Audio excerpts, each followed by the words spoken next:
gives me great pleasure to introduce Professor John Heilbron, who has been in this from the beginning. He was a research student with Kuhn, so he really knows the whole story.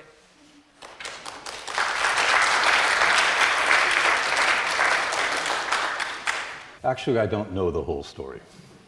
And in fact, after John Preston's virtuoso performance, I am all the more conscious of my inadequacy to perform the task that has been assigned me. I'm a historian, and my knowledge of Tom Kuhn's thinking dates back to the time when he too was trying to become a historian at Berkeley between 1958 and his leaving there in 1964. So I thought it appropriate, and I hope you will not discourage me in it, to arrange my comments on the papers we have heard today under 4 questions I raised with Kuhn from time to time during our long association. As was said, it began around 1960 when the structure of scientific revolutions was still under construction, and it lasted virtually till the week he died. So my questions. The first one is, how big is a paradigm? When I read structure in draft as a graduate student, I was studying the concepts of ether developed during the 19th century as underpinnings of theory of light and electromagnetism. There were ethers solid and liquid, vortical, gyroscopic, knotted, and non-mechanical. How many paradigms did they represent? The champions of the different mechanical ones did not always agree even about basic premises. The case with the non-mechanical ones was even worse. Should we take relativity to be a non-mechanical ether theory? I later learned that my question was a variation on the old problem of the similar and the dissimilar, out of which you will remember that Plato's demiurge created the universe. It is the major problem of the paradigm, in my opinion, for the historian. How do you identify a complex of concepts, practices, defined problems, and exemplary solutions, and so on, supposedly characteristic of a group working under a paradigm, without being either so general as to admit all scientists as sharers of the paradigm, or so particular as to include only the master and his slaves? Kuhn did not answer my question then. I doubt that it has a satisfactory general answer. 30 years later, at a celebration of his 70th anniversary or birthday at MIT, I put the question to him again in a somewhat different way. How is the Kuhnian historian to present the theories and experiments he or she reconstructs when the theories and experimenters, the theorists and the experimenters employed different terms or the same terms in different senses? My solution was to create a common language that could deliver most of what the historian had discovered without obliging the reader, if by this time there were any, to master the special argots of all the scientists under discussion. Otherwise put, does the embrace of a paradigm imply a common language among those who hold it? This time I got an unequivocal answer. The historian must learn all the relevant argots and use them correctly and unrelentingly in reporting. Where then was the paradigm? But by the time I proposed this conundrum, Kuhn had turned to philosophy full time and did not have to face the problem of communicating his historical reconstructions. Let's see how the speakers of today handled these questions. Well, Liebe perhaps went into them in greater depth. She investigated the question whether there was an Aristotelian paradigm, which was constant over time, the answer to which is obviously no. Was there an Aristotelian Ptolemaic paradigm? Well, that's even worse, as it includes a category error, as she explained, astronomy being essentially mathematics and Aristotelianism being mainly physics in the old sense, and these two rested on different assumptions and different purposes. Perhaps the Ptolemaic Copernican would be a good candidate for a paradigm, but despite what historians say, Copernicus really thought he was doing something new and unusual. Liebe asks further, would Aristotle have recognized the teachings, or his teachings, as developed during the Middle Ages? Would Christ have recognized his church during the Middle Ages?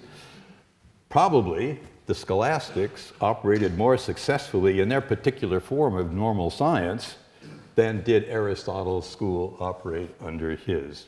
In any case, to think that there was a paradigm that lasted for 1,500 years is, what should you say, to show great confidence in the consistency of human thought. Rob mentioned several potential paradigms, those of Descartes, Galileo, Bacon, Boyle, but each only as a proprietor of his own paradigm. We didn't hear much about the groups that are supposed to be associated with them, about the scientific communities, the fellow travelers. When he got to Newton, however, he did play the game and offered some suggestions about how Newtonian communities were created, communities which worked under either the Principia or the Optics as their paradigmatic texts, and we learned about the university professors, the ordinary lecturers, the experimental demonstrators, the French mathematicians, as cadres around whom Newtonian communities formed. Still, one finds, when one tries to do that, that the categories do not always capture the people. Frank James, being very frank, told us immediately that parody cannot be caught by a paradigm at all, and other discussions during the day suggested that the mastermind, the leading scientists, those whose names we remember, were above or beyond paradigms. Stefan, as I understood it, made paradigms essentially a unit theoretical concept, a natural and common reading, but I think not Kuhn's conception. And yet, there is something plausible about the theme of our meeting, that the history of physics has been a succession of paradigm shifts. So how can we bring these things together? My solution is that the answer depends upon the purpose and the scale of the operation. About purpose, I'll speak in a moment or two. About scale, think of it like this. The paradigms and the entire mechanism of the structure of scientific revolution is like an impressionist painting. You stand far enough away, it makes sense. You can understand what it's supposed to represent. You get too close, and it doesn't present you with anything recognizable. And that, I think, is the problem which we deal with when we try actually to employ literally Kuhn's notions. Question number 2. What sort of thing is a paradigm? Once I asked Tom to give a seminar to my students at Berkeley. He generously agreed, provided I not mention that he had returned to Berkeley from Princeton at that time. In the discussion that followed the seminar, I pointed out that nowhere else was he likely to find a body of graduate students better prepared to search out paradigms. If he had them to command, where would he suggest they look for evidence to corroborate the theoretical structure of structure? And what was his answer? Structure is not a theory capable of validation by empirical confirmation. What is it then? I think that for a historian, it is a fruitful quarry of good admonitions. You should not ascribe apparent anomalies or illogicalities in older science to the confusion of its advocates, but rather to your incomplete understanding of their programs. You should look for exemplars, pay attention to textbooks, recognize that the spread and acceptance of ideas, techniques, and practices are as important and problematic as their generation. And you should not overlook the social arrangements and commitments that encourage faddism. Kuhn's major historical monograph, which he explicitly recognized as the fullest expression of his historiography, is a detailed account of the origins and early development of Planck's quantum theory. It is unremittingly technical, faithfully expressed in the several argots of the fortunately few major actors in the story, and it reaches a conclusion so much at odds with previous reconstructions that its few competent readers were left struggling to understand what Planck had contributed to Planck's theory or the invention of quantum physics. Readers further afield also found something missing. The special mechanism of structure is never invoked in this major monograph supposed to encapsulate the historiographical vision of the inventor of paradigms. In the hope of prompting him to supply what was missing, I invited him to review his book for a journal I was then editing, and once again, he responded generously. Tom's self-review of black body theory and the quantum discontinuity, give the book its full and attractive title, ends with a statement of its relation to structure. The apparatus of paradigms and so on does not appear because, he said, he wanted to avoid biasing his account. Nevertheless, he was pleased to find out that the result of his neutral investigation was entirely compatible with structure's historiography. By pretending not to have applied the paradigm of structure in his thinking, he thought that he had achieved a confirmation of it. That seemed disingenuous to me. For how could he have approached his historical problem honestly without applying the best historiography he knew, which was the historiography of the structure of scientific revolutions? Today's papers did not revolve in so vicious a circle.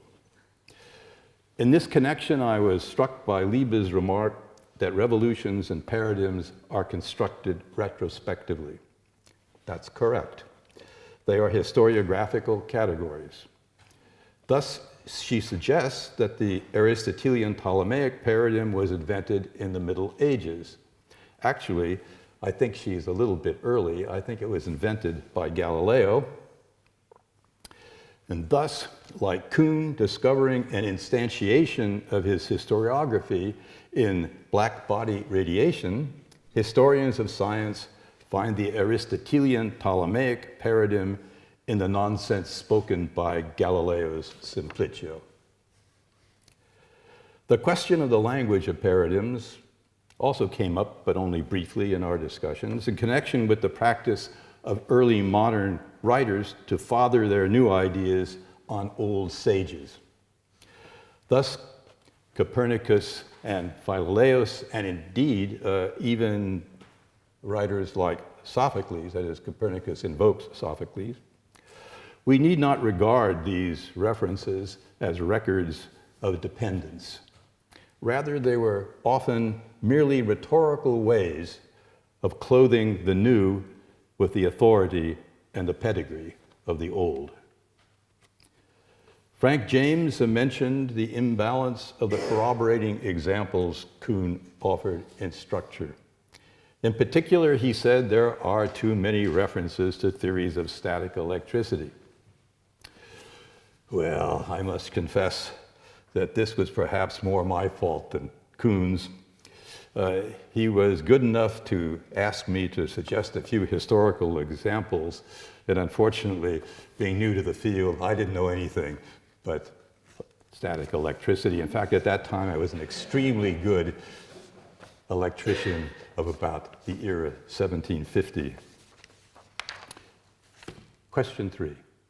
What is normal science? The concept of structure that, as John quite rightly said, received the most serious objection among scientists and philosophers was the concept of normal science, the activity conducted under a paradigm. Some commentators said that it denigrated the scientific enterprise, which they supposed to be an investigation of nature, not a game of puzzle solving. In blazing contrast, normal science delighted non-scientists, who accepted with alacrity the idea that natural scientists did much the same sort of thing that they did. Even physicists, it appeared, did not disdain fads, but lusted after them, squeezed them dry, and took up with others with no constraints on their choice but social pressure and available funding. Academics of many stripes applauded Kuhn for his insistence that only the practitioners of a paradigm should have a say in choosing its problems and deciding when it should be changed. This is an essential part of a mature paradigm that I think has not been mentioned so far. I will go into that again in a moment. This doctrine gave a rationale to fencing off academic ghettos like literary criticism from the inside. Each ghetto should be allowed to develop on its own terms without outside examination. Now, the concept of normal science, which is essential to structure, emerged more from biographical accident, I think, than from philosophical rumination. It melded two ingredients of the Harvard environment in which Tom flourished as a fresh PhD in physics around in the mid-1950s.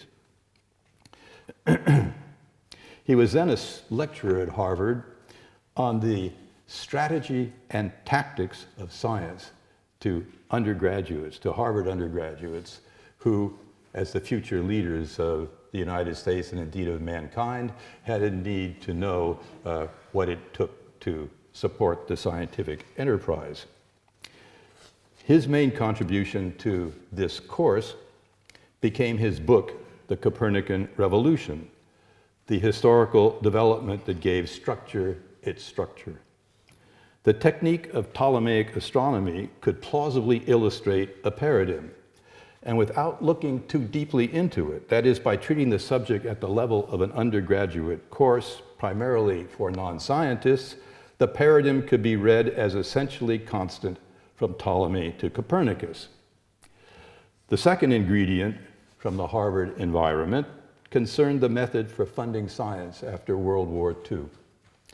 The U.S. National Science Foundation was then nascent, and the founder of the course in strategy and tactics of science, Harvard's president James Conant, was prominent in the fight to keep politicians and military men out of the administrative hierarchy of the new Science Foundation. The foundation should make money available in quantity. Scientists should decide how to spend it on quality. That is, on the best research in normal science under the paradigm under their control. I think there's probably also another ingredient in normal science, the part that so irritated the philosophers, that is its humdrum character, and this was Tom's own experience as a graduate student in physics when he was put on a problem which was really fundamentally not very interesting. The concept of normal science, which many non-scientists found comforting, as I've remarked, thus grew in the environment designed to teach them how science works. But then think, what would structure have looked like if Tom had taken the rapidly changing quantum theory of the first quarter of the 20th century rather than the millennial-long dominance of Ptolemaic astronomy as normative? And how would structure have evolved if he had taken military and commercial interests rather than recondite mysteries of the planets as representative of problem solving? Would the normal state of science then have been one where scientists control the making and breaking of slowly developing paradigms? Just these questions were put to Tom when we were working with colleagues in Copenhagen on the early history of quantum physics. I do not think that he had a good answer. Structure is, as it could not help but be, a product of the time and its author's experiences. There is no reason in the world to suppose that its special apparatus of normal science interrupted by revolutions or vice versa should apply across the ages. I think I've already, remarked about Rob's using, trying to account for the structure of Newtonian communities, and further work on that particular aspect of Kuhn's legacy, I think, would be useful, and there are a few examples where it has actually paid off. I come to my last question. Are paradigms dangerous? I did not have much occasion to speak with Tom after he had sublimed to philosophy and I had gone to England. So I was immensely surprised to receive a phone call from him late one afternoon in 1996. He said that he had called to say farewell and to urge me to keep the faith. The first part of the message was clear and upsetting. He died a few days later. But what had he in mind with his admonition?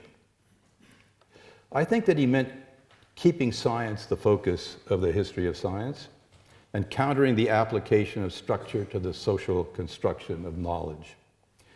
He had not foreseen this obvious application of structure to the social structure, and he always deplored it. Science might not be cumulative in the sense of proceeding toward a final and correct theory of everything, but it was and is about the natural world, and it operates under its own rules. The world constrains theorizing, and science rewards hard work and thought. The reward includes dependable know-how, but its acquisition comes at a price. As Tom's forerunner, Francis Bacon, put it, to control nature, you must first obey her.